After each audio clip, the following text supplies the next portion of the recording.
Food forests and large-scale reforestation efforts, primarily discussing their management. The domestic government of the Republic of the Philippines currently has a push to reforest roughly 2 million hectares of land.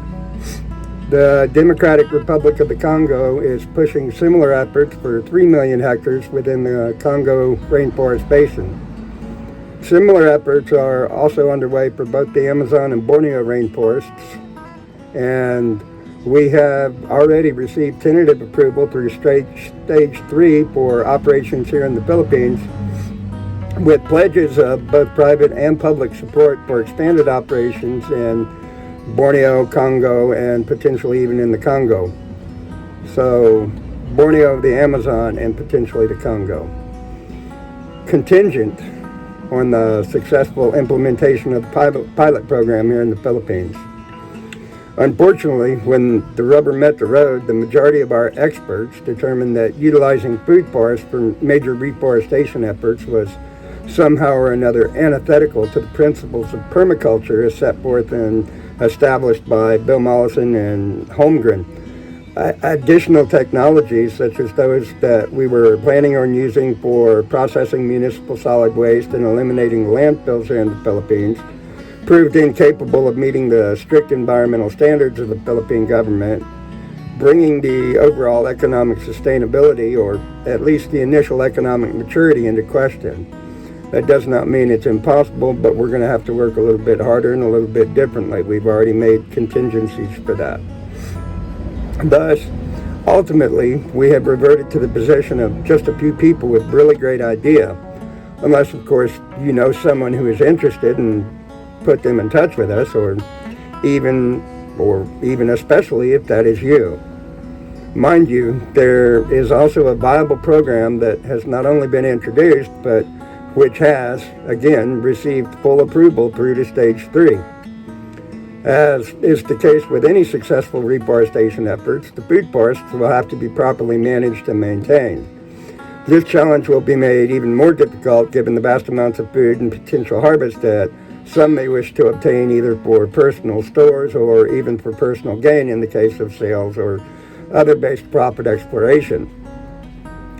Part of the challenge will be addressed through the introduction of the reforestation efforts in cooperation with the indigenous tribes, falling at least partially under tribal leadership and control, or in a cooperative effort with the Foundation and the relevant domestic government and tribal agencies and their agents.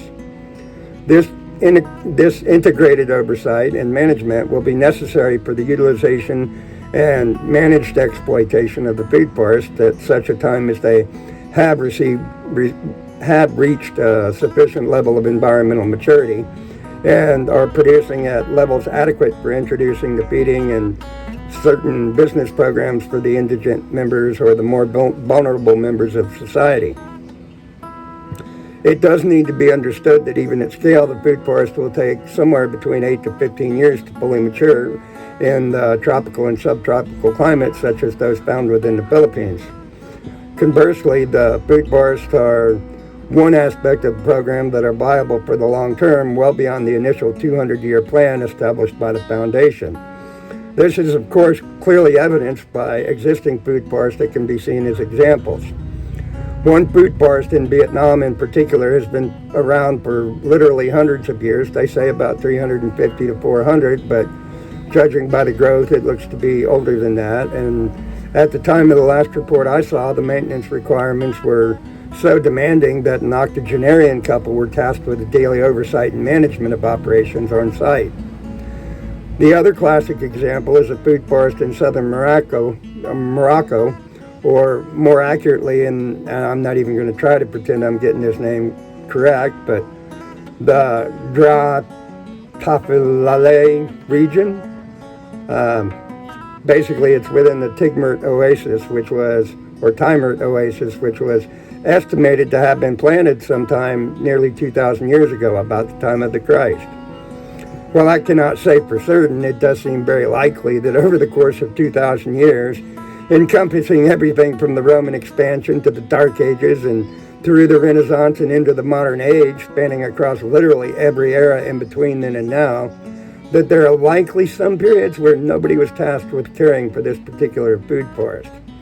Despite the lack of human intervention, or maybe because of humanity not interfering with the natural processes, this food forest has continued to produce some 2,000 years later. In terms of management within the current socioeconomic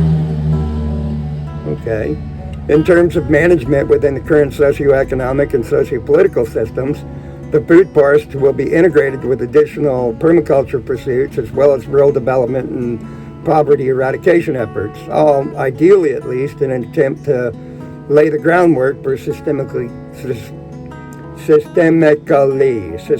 sustainable human growth and development. The first step is the creation of the rural development centers, which in this instance will be combined to include the permaculture centers. These facilities will serve as the primary locations for operations for all of our endeavors. As of yet, at least, and until I can find my permaculture experts, and yeah, I know you're out there and we are looking for you, so please leave us a comment, send us a message, or otherwise let us know you're here. Because until you are on board and working with us, we don't have the exact parameters for these centers. Neither do we know how many of the more vulnerable members of society we can actually assist, and we do not know how many of the more vulnerable members of society we can assist at later dates as the current batch is reintroduced as productive and contributing members of society. We don't even know at this stage how many permaculture centers will need to be created, though the initial program introduction was for a series of 10 permaculture centers. Though even there, we're going to encounter some variables that we are not in a position to answer definitively at the time of this writing. What we do know is that the food forest will require fairly low maintenance once they have reached full maturity, though the reforestation efforts are likely to continue for at least another 20 to 25 years in our initial estimates. Though, again, these are pretty rough estimates based on numbers that have not been settled yet at the time of this writing. Conversely, the livestock efforts at the permaculture or rural development centers should be operating at full capacity within 2 to 3 years, depending, of course, on the local demands and the needs at the domestic level. Livestock and agricultural markets will be expanded to include surrounding areas at such a time as there may be any threat directly or indirectly to the local markets and market stability. This will be accomplished through the introduction of mobile food stands on trikes and pijacks, or the motor and pedal operated tricycles, mobile food trailers, food stands, and even full sit-down restaurants that will be franchised out eventually. These foundation-owned commercial operations will further serve for the added purpose of providing paid employment and business ownership opportunities for those formerly among the most vulnerable members of society, as will the additional commercial enterprises owned by the foundation. In full accordance with Philippine law, the standards of the International Center for Not-for-Profit Law, or ICNL, and the basic principles of incorporation, the foundation will be the rightful recipient of the net proceeds from commercial operations. This is actually very common among many international NGOs and even large religious organizations. Each commercial venture shall pay taxes in compliance with Generally Accepted Accounting Practices, or GAAP, with the net proceeds serving as donations to the foundation for funding of operations, growth, and expansion. Again, in compliance with Philippine law, not less than 70% of those commercial proceeds, at least the net commercial proceeds, shall be used for the general welfare or infrastructure and development programs. At such a time as a sufficient level of economic maturity has been attained to ensure the continued growth and expansion of foundation operations, strategic investments such as flexible premium and set return investments like asset-backed securities, strategic hedge fund investments, and others will be introduced to ensure the continued funding for programs that are a net financial liability. This will include educational institutions, hospitals, healthcare, and the like that do not provide a viable return, or at least should not provide a viable return at the expense of the people that require their assistance. So such an approach will allow for things like the education and healthcare to be provided free of charge, or in the case of healthcare with a minimal copay in terms of treatment, because if you offer free healthcare, you will quickly overburden the system. You'll find that everybody runs to the emergency room every time they have a hangnail. So free healthcare is not actually a viable option, not sustainable anyhow. Additional benefits of the food forest will be seen with the inclusion of the palinea trees, though these may in fact be placed in more isolated plantations or other restricted areas, even perhaps monocrop growth areas, and must be continually managed given the prolific growth rate of the palinea trees. However, and ideally with some minor changes in the current laws regarding the export of the raw timber and lumber, these trees can also help to end, or at least to greatly curtail, the illegal trade in lumber and timber, and the main reason behind much of the ongoing deforestation that has proven so destructive to the natural and very necessary environments.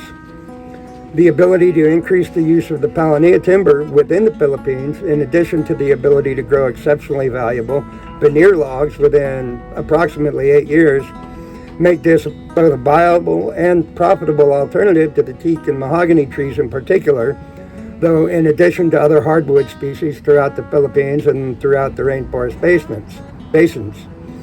Likewise, even the leaves of the palinea trees can be introduced for multiple purposes as well, including livestock feed supplements, providing additional cash crops for the growers. All the potential benefits do not, however, outweigh the need to ensure that sa kahon ng buhay, or the tree of life as it is known in some areas of the Philippines, is not allowed to continue devastating otherwise natural and even in some cases pristine woodlands as it has in past reforestation efforts. It seems that in this particular case at least, our success is imminent, though the capacity for the commencement of operations remains highly questionable at present. If you or anyone you know may be interested in working in their spare time even just to assist in saving the world, eradicating the scourge we know as poverty, and assisting the most vulnerable members of society in enjoying a better median quality of life, we would love to hear from you. So please let us know in the comments below, or feel free to message us directly. Anything you'd like to add, argue, or discuss, we're always happy to hear from you. Just let us know. Thank you. Bye. Please like, share, subscribe, and comment below. Music by Hatman.